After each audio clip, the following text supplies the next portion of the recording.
जहां पर दुख है समझ लेना वहां पहुंच जाना। जो दुखी है उससे भगवान भले ही दिखाई नहीं देंगे, लेकिन तुम जिसका दुख दूर करने के लिए पहुंच जाओगे तुम्हें भगवान अवश्य दिखाई दे जाएगा। इसलिए दुखियों का दूर करने के लिए तुम जितना बन सके सामर्थ्यानुसार उसका दुख दूर करने की कोशिश करो। वो अपने कर्मों का फल भोग रहा है तो भगवान की अदालत में डिसीजन होगा, लेकिन मानव धर्म कहता है कि जो दुखी है, परेशान है, पीड़ित है, बन सके तुम्हारे अंदर जितना सामर्थ्य हो उसकी मदद करो। क्यों भाई, सामर्थ्यानुसार तो कर ही सकते हो ना, कि नहीं कर सकते हो? कर सकते हो। मौसमी का रस नहीं पिला सकते हो तो पानी तो पिला सकते हो, क्योंकि इतना भी सामर्थ्य नहीं है कि एक गिलास पानी पिला दो। क्षमता के अनुसार मदद करनी चाहिए। यदि अच्छा नहीं बोल सकते हो तो बुरा नहीं बोलना चाहिए। मौन हो जाओ, ये भी सही हो गई है। और बन सके तो दो शब्द अच्छे बोलो, लेकिन बुरा तो बिल्कुल मत बोलो। मौन हो जाओ और कोशिश करो कि हम कम से कम झूठ बोलें। कोशिश करो अनावश्यक रूप से असत्य के साथ न जुड़िए, क्योंकि असत्य ही क्या है, नहीं असत्य संपातक पुण्य। ये असत्य ही सबसे बड़ा पाप है और सत्य ही सबसे बड़ा पुण्य है। कोशिश करो, अभ्यास बनाओ कि हम अकारण जो है असत्य नहीं बोले।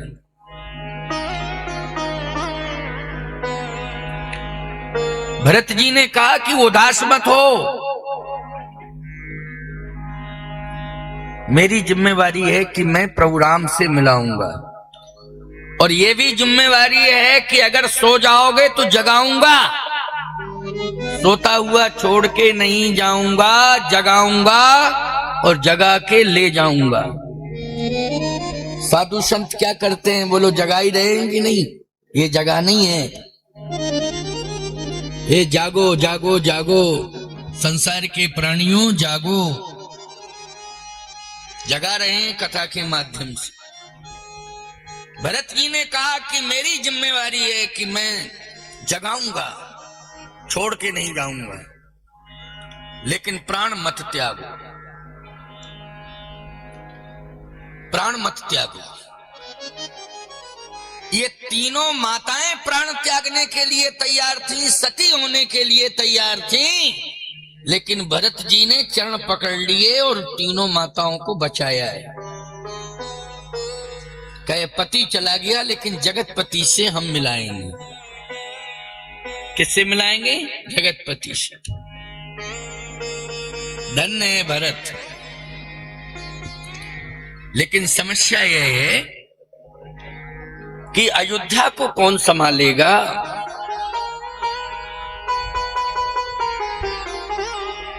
नौजवानों में इतना जोश है और क्रोध है कि वो संपत्ति में आग लगाने के लिए तैयार है।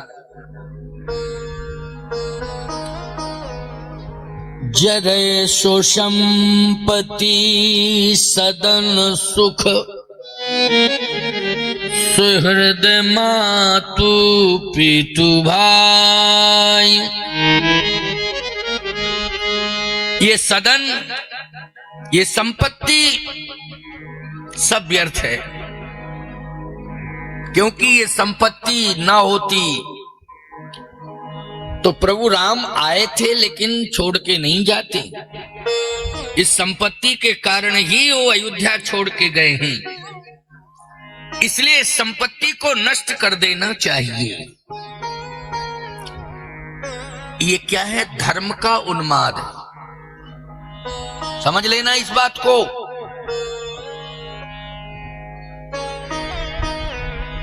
संपत्ति को बिगाड़ना नहीं चाहिए, संपत्ति को व्यवस्थित करना चाहिए।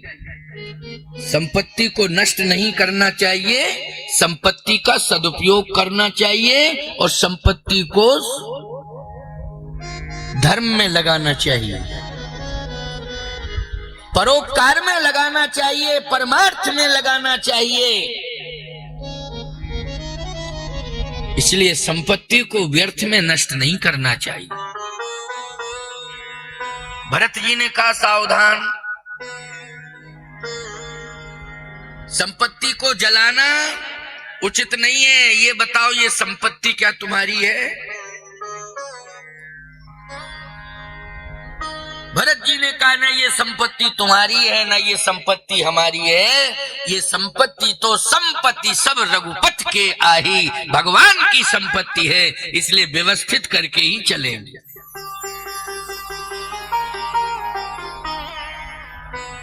अरे भरत जी ने दृष्टिपात किया तो कुछ सेवकों को इशारा किया, इधर आओ मेरे पास। बुलाया भरत जी ने। भरत जी ने धर्म का मर्म बताया। धर्म का मर्म यह है कि जितना भी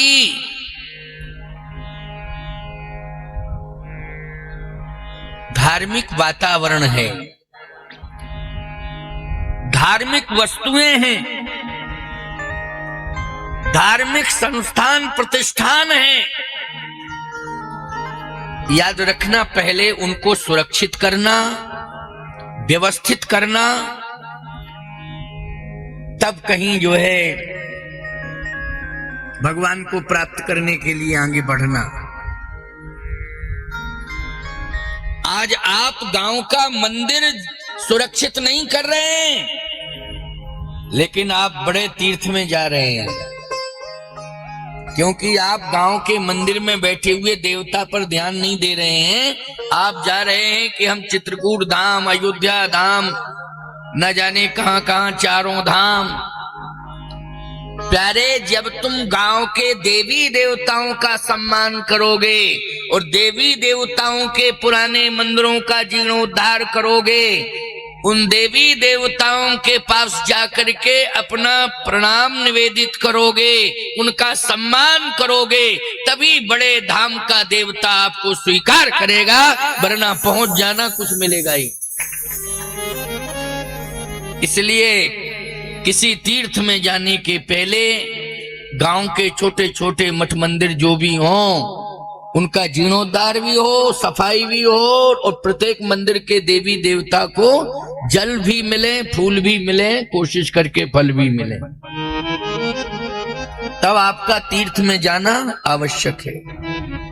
भगवान को खोजने के लिए बड़े तीर्थ में जाना तब आवश्यक है, तब ही उचित है, नहीं तो कुछ नहीं मिलेगा। भरत जी को चित्रकूट धाम में राम जी कब मिले हैं? जब भरत जी ने अयोध्या की संपूर्ण व्यवस्था को व्यवस्थित कर दिया, तब। पवित्र वो नहीं है जो गंगा में स्नान करके निकला है, पवित्र तो वो है जो सेवा में लगा हुआ है। गलत अर्थ मत किया करो। गंगा में स्नान कर रहे हो और मन के अंदर पवित्र भाव नहीं है, सोच पवित्र नहीं है, तो गंगा स्नान से आप पवित्र होने वाले नहीं हैं। आप यदि सेवा में लगे हैं, चाहे वो पृथ्वी माँ की सेवा हो, चाहे वृक्षों की सेवा हो, चाहे मंदिर में देवी देवताओं के परिसर की स्वच्छ सेवा हो, प्यासे लोगों को पानी पिलाने की सेवा हो, भूखों को भोजन कराने की सेवा हो, अगर आप इसमें लगे हुए हैं तो आप पवित्र नहीं, परम पवित्र हैं। इससे बड़ा उदाहरण कोई हो नहीं सकता है। इसलिए सोच को बदलिए।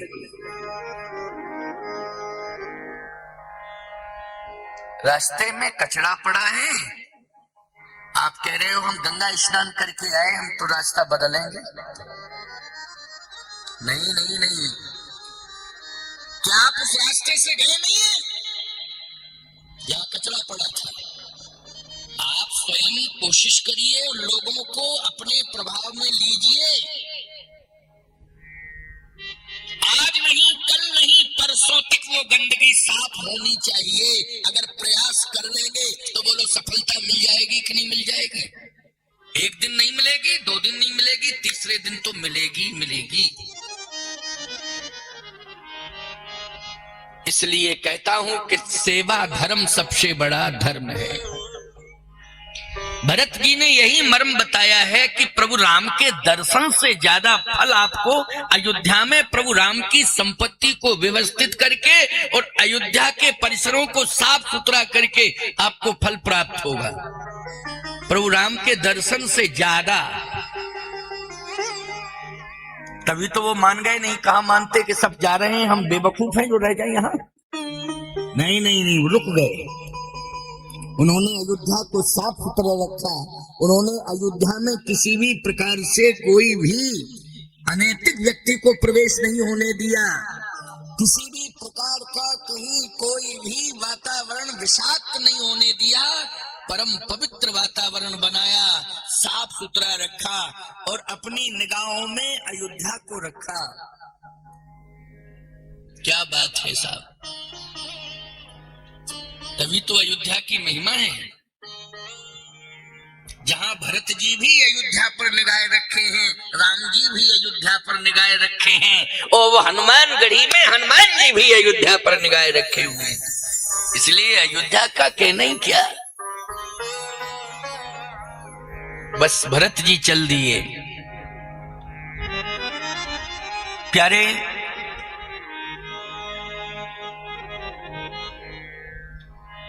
यदि किसी यात्रा का विरोध हो रहा है तो वो यात्रा सफल नहीं है। कोशिश करिए कि मेरी यात्रा में जो विरोध हो रहा है पहले वो विरोध समाप्त हो, तभी यात्रा सफल है।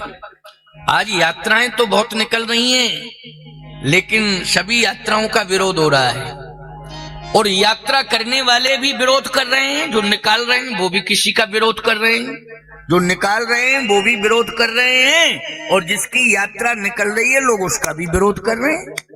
समर्थन कोई नहीं कर रहा, विरोध विरोध विरोध।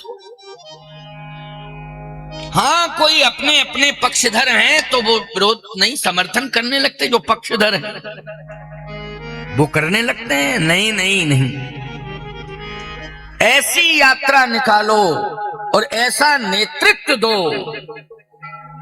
कि जिससे विरोध ही समाप्त हो जाए। ऐसी यात्रा है भरत की और नेतृत्व भरत का सफल है, क्योंकि भरत की यात्रा का विरोध, पहली बात तो यह कि अयोध्या में ही भरत ने विरोध समाप्त किया। तो जितने भी अयोध्या वासी थे सब मिल देह केकई गारी, जो केकई को भरत को गालियां दे रहे थे वो सब गालियां देना बंद कर दिए और भरत जी के साथ चल दिए। तो पहला विरोध तो भरत जी ने अयोध्या में ही समाप्त किया और किसी शस्त्र के माध्यम से नहीं, बल के माध्यम से नहीं, विवेक के माध्यम से, प्रभाव के माध्यम से नहीं, अपने स्वभाव के माध्यम से किया है। इसलिए यह है नेतृत्व, सफल नेतृत्व। इसको कहते हैं सफल नेतृत्व। भरत जी ने वाणी, व्यवहार,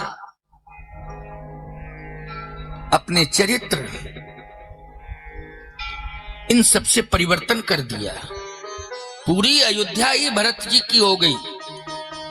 जब आए थे ननिहाल से तब सब गालियां दे रहे थे, लेकिन अब भरत जी के साथ सब हैं, भरत जी की जय जयकार कर रहे हैं। एक तो सफलता ये मिली, अयोध्या में ही मिली। दूसरा विरोध श्रृंगवेरपुर में था।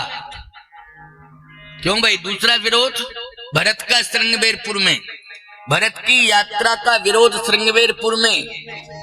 और श्रृंगवेरपुर में इतना बड़ा विरोध है कि यात्रा को रोका जाए, चाहे जो है मौतें हो जाएं, मरना पड़े, लेकिन यात्रा को रोका जाए। बोलो भाई, बहुत बड़ा विरोध नहीं है। होय सजोयल रोकहु घाटा, होय सजोयल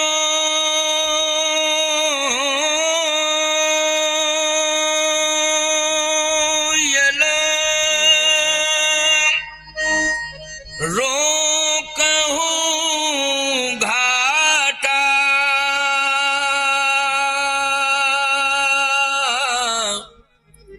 ठाठू सकल मरे कठाटा, समर मरण पुनि सुर सरी तीरा, राम काज क्षण भंगो शरीरा, तजहू प्राण रघुनाथ निहोरे, दोहु हाथ मुद मोदक मोरे। इसका मतलब यह है कि श्रृंगवेरपुर के लोग भावुक तो हैं लेकिन संतुलित नहीं है। क्यों भाई? असंतुलित भाषा का प्रयोग कर रहे हैं। वहां का राजा भी बार बार कहता है कि मैं राम का हूं, राम का हूं, राम का हूं, लेकिन विचार बिल्कुल नहीं कर रहा है। आपसे एक बात बताऊं, पहले संवाद करना चाहिए कि विवाद करना चाहिए? पहले संवाद करना चाहिए। संवाद से विवाद हल ना हो तब जो है संघर्ष, लेकिन संवाद से यदि समाधान मिल जाए तो संघर्ष की कंडीशन नहीं बनेगी और कोई ऐसी विषम परिस्थिति पैदा नहीं होगी। लेकिन बिना सोचे समझे बातचीत किए संघर्ष की घोषणा कर दी है निषाद राज जी ने। एक और बात कहूं तो आप सब निश्चित रूप से स्वीकार करेंगे, जैसे आपको लगता है कि ये नेतृत्व देने वाला विरोधी है, लेकिन आप का जो विशेष सहयोगी व्यक्ति है, जिसके पक्षधर आप हैं और उसके लिए समर्पित हैं आप, अगर उसके माता पिता गुरु पूरा परिवार अगर उसके साथ दिखाई दे जाए तो आपको डिसीजन बदलना नहीं पड़ेगा? बोलो भाई, बदलना पड़ेगा डिसीजन आपको। जब माता कौशल्या जी साथ में हैं, गुरु वशिष्ठ जी साथ में हैं, प्रधानमंत्री सुमंत जी साथ में हैं, तो ईमानदारी के साथ बताओ विचारवान श्रोताओं, लक्ष्मण जी सेवा के लिए गए हैं प्रभु राम के साथ, उनकी माता सुमित्रा साथ में है, तो देख करके दिमाग नहीं समझ में आ रहा, बुद्धि काम नहीं कर रही है क्या कि हम भरत से बात नहीं कर सकते हैं तो गुरुदेव से तो बात ही कर सकते हैं, वशिष्ठ जी महाराज से। बोलो भाई, हम नहीं करेंगे भरत से बात, लेकिन गुरुदेव जी साथ में है तो इनसे जरूर बात करेंगे। माता कौशल्या साथ में है, हम अवश्य ही बात करेंगे, लेकिन नहीं, मारो मारो मारो, दौड़ो दौड़ो मारो, रोको रास्ता रोको। अयोध्या वासी भी घबराने लगे, वो कहने लगे अब तो शस्त्र उठाना पड़ेगा। भरत जी ने कहा नहीं नहीं नहीं। कई आवाजें कैसी सुनाई दे रही हैं? भरत जी ने कहा संसार है, चीत्कार क्रंदन मचा रहता है, ये संसार है, कहीं आक्रमण ना हो जाए। भरत जी ने कहा भगवान पर भी भरोसा करो। बोलो भाई, अच्छा एक बात बताओ, गाड़ी से चल रहे हो और यही सोचो कि एक्सीडेंट ना हो जाए, तो फिर बेकार ही ना है गाड़ी में बैठना और यात्रा करना। क्यों? भगवान पर भी तो भरोसा करना पड़ेगा। क्यों करना पड़ेगा कि नहीं? कि यही सोच तो कहीं एक्सीडेंट ना हो जाए, कहीं एक्सीडेंट ना हो जाए। तो गाड़ी बेकार है, ड्राइवर बेकार है, सड़क बेकार है, यात्रा बेकार है, सब बेकार है, तुम्हारा दिमाग ही बेकार है, यही अर्थ निकाला जाएगा। तुम्हारा ही दिमाग बेकार है, बुद्धि खराब है तुम्हारी। नहीं, भगवान पर भी भरोसा किया जाता है कि नहीं, प्रभु के भरोसे चल रहे हैं, मंजिल मिलेगी, हमें विश्वास है। क्यों? सकारात्मक सोच होना चाहिए कि नकारात्मक? सकारात्मक सोच होनी चाहिए, हमेशा सकारात्मक सोच अपनाइए। भरत जी ने कहा नहीं नहीं, ऐसा बिल्कुल मत सोचो, आक्रमण करेंगे, भगवान पर भी भरोसा करना चाहिए। जाको राखे साइया मार सके ना, कोई बाल न बांका कर सके, चाहे जो जग बैरी होए, जो जग बैरी हो। इसलिए भरत जी ने कहा आवाजें कैसी भी आ रही हो सुनो, किसी भी प्रकार की कोई विरोधात्मक प्रतिक्रिया नहीं करनी है, शांत रहो। यात्रा बढ़ेगी, आगे बढ़ेगी।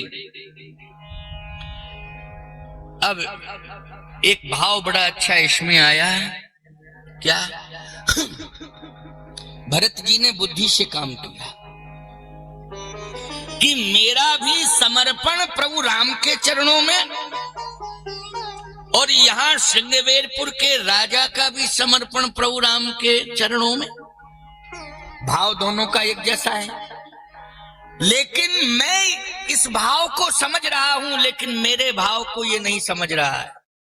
बस इतना ही अंतर है। मैं तो समझ रहा हूं कि ये प्रभु राम का है, लेकिन ये नहीं समझ रहा है कि ये प्रभु राम के हैं। बस यही सोच में तो अंतर पड़ रहा है। भरत जी ने कहा कि हृदय परिवर्तन करना चाहिए और इसके भाव को समभाव में लाना चाहिए।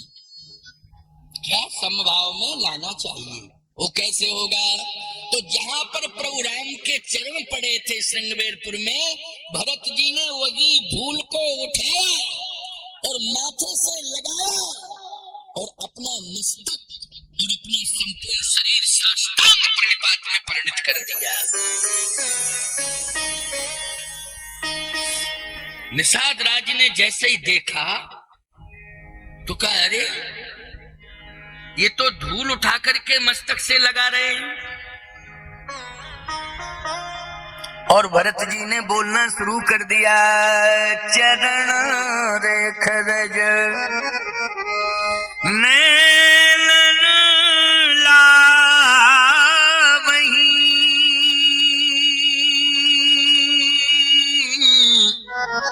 रघुवर मिलन सरिस सुख पावहीं। भरत जी ने कहा प्रभु राम नहीं मिले, चरण नहीं मिले, लेकिन अयोध्या वासियों प्रभु की चरण रज मुझे श्रृंगवेरपुर में मिल गई है। मेरा जीवन धन्य धन्य हो गया है, धन्य धन्य हो गया है। निषाद राज जी ने जैसे ही सुना उसी समय लकड़ी की तरह गिर गए। वो भी करत दंडवत देखते ही दंडवत, दंडाकार। बोलो संघर्ष समर्पण में बदल गया कि नहीं बदल गया? किसमें बदला है? समर्पण में संघर्ष। अकड़ने मकड़ने से कुछ नहीं होता है। सूखी लकड़ी की तरह वाणी से मत बनो, गिर जाओ, शरीर को ही सूखा बना दो लकड़ी की तरह, तब सार्थकता है। लेकिन इस जवान को इतनी मुलायम है, इसको लकड़ी की तरह कठोर क्यों बना रहे हो? बोलो, ये बुद्धिहीनता है कि नहीं? अच्छा ये बताओ, ये जीव मुलायम है कि कड़क है? बहुत ही ज्यादा मुलायम है जीव, लेकिन तुम इतना कड़क बना देते हो जबरदस्ती। यही तो बुद्धिहीनता है। ये जीव तुम्हें बता रही है, शिक्षा दे रही है कि हम मुलायम हैं, इसलिए हमारे पास मुलायम मुलायम ही लाना, नहीं तो मैं बर्बाद हो जाऊंगी, किसी काम की नहीं रहूंगी। अच्छा, आंखों में अंजन डाला जाता है कि लकड़ी? बोलो जल्दी। हाँ, अंजन डाला जाता है। लकड़ी डाल दोगे तो आंख व्यर्थ बेकार हो जाएगी ना, किसी काम की नहीं रहेगी, किसी काम की नहीं रहेगी। अरे एक कंकड़ पड़ जाता है तो याद रखना, आंख से इतने आंसू निकलते हैं कि तुम कल्पना नहीं कर सकते हो कि इतने आंसू थे कि आंख में भरे थे। एक कंकड़ पड़ गया तो बोलो आंसू ही आंसू की धार लग गई। क्यों? ये आंख कहती है अंजन लाओ। क्या लाओ? अंजन। कंकड़ नहीं, लकड़ी नहीं, कठोर वस्तु का यहाँ प्रयोग नहीं होना चाहिए। वैसे ही जिह्वा भी कहती है कि मैं मुलायम हूं, इसलिए कठोर वस्तु का मेरे पास कोई काम नहीं है, बर्दाश्त से बाहर है, इसलिए मेरी रक्षा करो, रक्षा करो, रक्षा करो। सावधान। भरत जी ने विचारों से परिवर्तन किया। व्यवहार में सरलता होनी चाहिए, सहजता होनी चाहिए। हाँ, अगर इस सरलता का कोई दुरुपयोग कर रहा है, नाजायज लाभ ले रहा है, तो उसकी प्रतिक्रिया भी है, कोई बात नहीं। तभी तो मैं कह रहा हूं कि पहले संवाद, और यदि संवाद से समाधान नहीं है तो संघर्ष, तब संघर्ष है। भगवान राम की यही नीति है, भरत जी की यही नीति है, इसलिए रावण को मारने के पहले भगवान ने अंगद से कहा है, काज हमार तास हित होई तो रिपुशन करो बत कही सोई। जाओ अंगद, संवाद करो। अच्छा बोलो, रावण अंगद रामायण की सूची में संवाद लिखा है कि विवाद?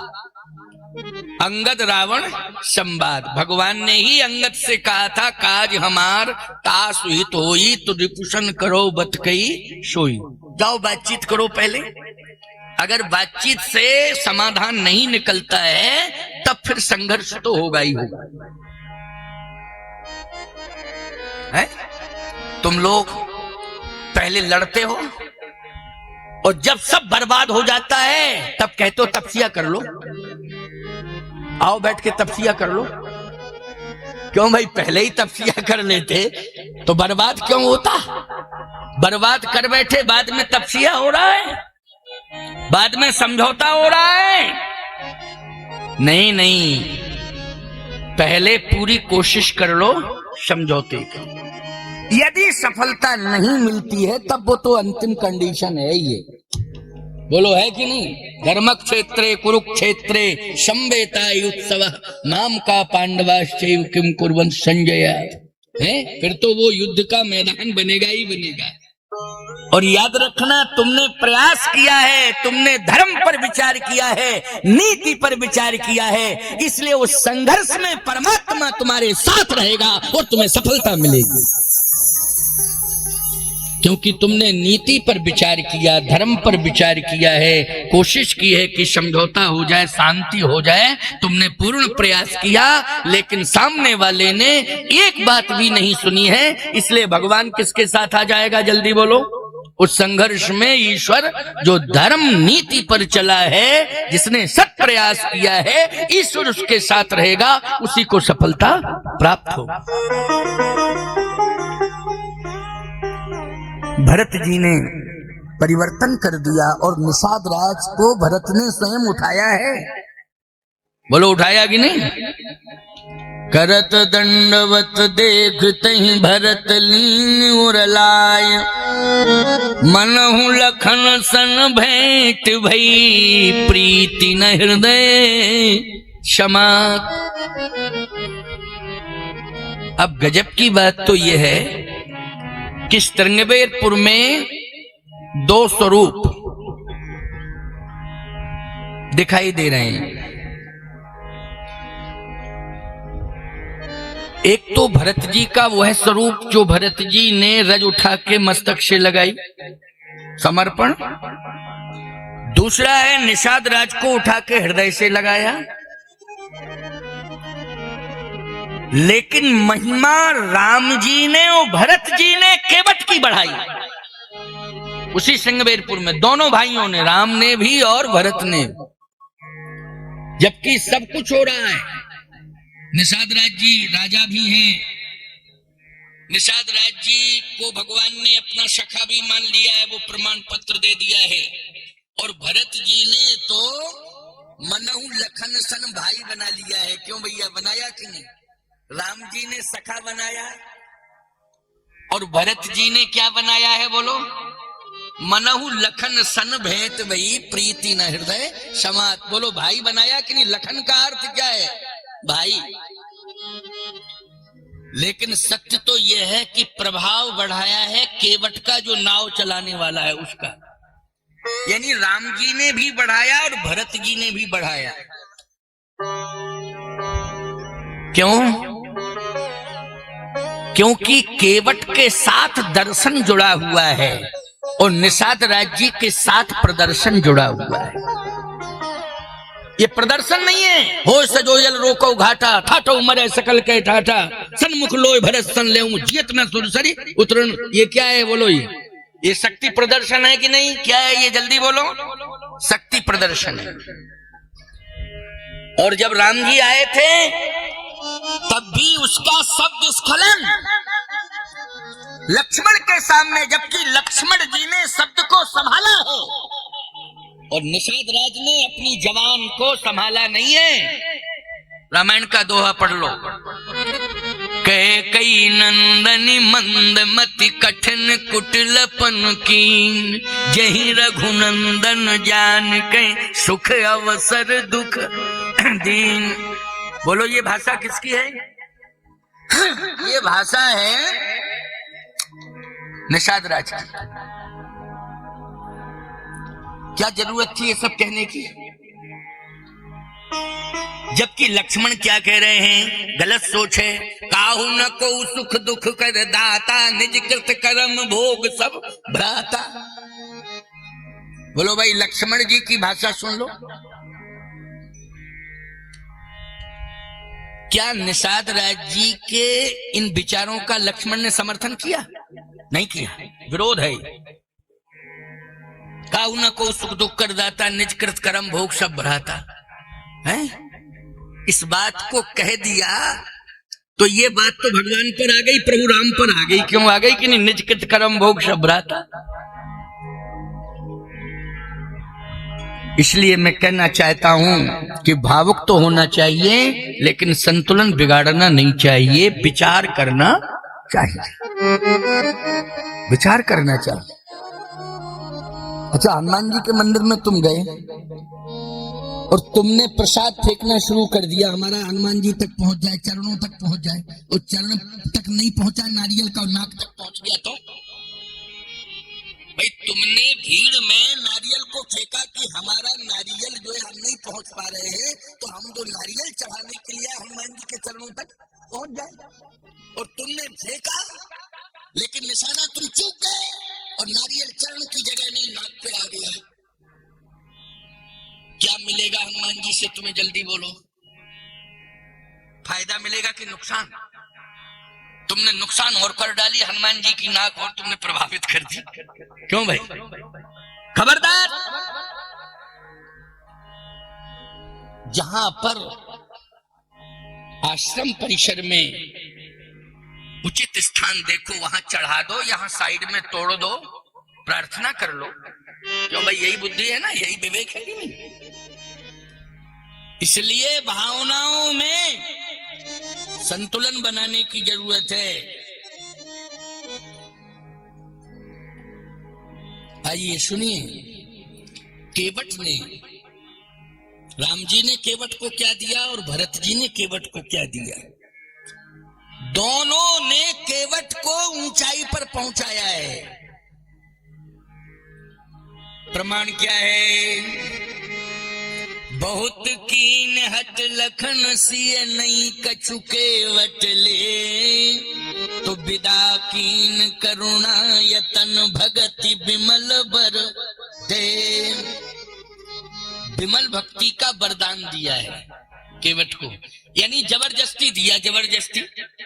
अब बताओ, तुम लोग भक्ति मांगते हो, लेकिन केवट ने भक्ति मांगी नहीं थी। बहुत कीन हट लखन सिए नहीं कछु केवट ले, विदा कीन करुणा यतन भगति विमल बर दे। विमल भक्ति का वरदान दे दिया। वो कुछ लेना ही नहीं चाहता लेकिन दे दिया। प्यारे, जिसको भक्ति का खजाना मिल जाता है वही भगवान तक पहुंचाने के लिए मार्गदर्शक बन जाता है। समझ गए हो ना? वही भगवान तक पहुंचाने के लिए क्या बनता है? मार्गदर्शक। उसके बिना रास्ता मिलता ही नहीं है, चाहे कोई भी हो, बड़े बड़े तपस्वी ही क्यों ना हो, बड़े बड़े प्रभावशाली क्यों ना हो, डायरेक्ट उस परमात्मा से जुड़े हुए क्यों ना हो, लेकिन रास्ता नहीं मिलेगा उनको। रास्ता बताने वाला तो वही होगा जिसके पास भक्ति का खजाना होगा। इसलिए केवट के पास भगवान ने क्या दे दिया? केवट को बोले भक्ति दे दी, भक्ति का खजाना दे दिया। तो वो खजाना किसके पास है? केवट के पास है। तो भरत जी कहते हैं कि मुझे राम तक कौन पहुंचाएगा? है कोई पहुंचाने वाला? तो निषाद राज जी में ताकत होती तो कह देते कि मैं पहुंचाऊंगा, लेकिन नहीं, किसी ने कुछ कहा ही नहीं कि राम जी तक पहुंचने का रास्ता हम बताते हैं। क्योंकि आज तो रास्ते बने हैं, गूगल में सर्च करो तो सब रास्ते मिल जाते हैं क्लियर। उस समय इतना बड़ा नेटवर्क था, क्या बोलो भाई, रास्ताएं भी क्लियर नहीं थी, इतनी पगडंडियां थी, इतना घना सघन जन वन था कि पहुंचना मुश्किल, पैदल चलना मुश्किल। लेकिन उस भरी सभा में, समाज में जो नाव चलाने वाला केवट था, उसने कहा मैं रास्ता बताता हूं, मैं पहुंचाऊंगा, मैं रास्ता बता रहा हूं। तब केवट ऊंचे चढ़ धाई, ओ कहे भरत सन भुजा उठाई। बोलो भाई, निषाद है ये केवट है? वही केवट है जो नाव चला रहा है। कहे भरत सन भुजा उठाई। पहाड़ की चोटी पर चढ़ गया और उसने भुजा उठाई। अच्छा, आपको एक बात बतावें, जहां पर भगवान बैठे हैं, चित्रकूट तो बहुत बड़ा है और बहुत से पर्वत हैं, लेकिन जिस पर्वत पर भगवान बैठे हैं वहां कितने वृक्ष हैं, किन वृक्षों के बीच में बैठे हैं, जबकि दूरी है, लेकिन उसे दिखाई दे रहा है। सीधी सी बात यह है कि जिसके अंतःकरण में भक्ति आ जाती है और वास्तविक भक्ति आ जाती है, और भगवान स्वयं जो है जबरदस्ती भक्ति का खजाना दे देते हैं, उसके पास दिव्य दृष्टि हो जाती है, उसे ब्रह्मांड का सब कुछ दिखाई देने लगता है। ये दिव्य दृष्टि निषाद राज जी को नहीं मिली है, ये दिव्य दृष्टि केवट को मिली है। बोलो, मिली है कि नहीं? इसलिए धन के प्रभाव से कोई खजाना भक्ति का भगवान से ले नहीं सकता है, कोई बल के प्रभाव से भी खजाना नहीं ले सकता है। कोई व्यक्ति बहुत ज्यादा बुद्धि लगा दे कि हम विद्वान बहुत हैं, लेकिन ज्ञान पा लेगा, लेकिन भक्ति नहीं पा पाएगा। वो समझ रहे हो ना? ताकत लगाओगे, दिमाग लगाओगे तो ज्ञान तो पा लोगे, लेकिन भक्ति नहीं मिलेगी। केवट को भक्ति मिली है, भगवान ने दी है, इसलिए उसकी दिव्य दृष्टि हो गई। क्या हो गई? दिव्य दृष्टि। दिव्य दृष्टि। श्री गुरु पद नख मणिगण ज्योति, सुमरत दिव्य दृष्टि ये होती। इसलिए केवट ने भगवान के चरण धोए हैं और चरणोदक लिया है, इसलिए दिव्य दृष्टि हो गई। सुमरत दिव्य दृष्टि ये होती। भगवान के पद नख का ध्यान करता है, भगवान के पद रज लेता है।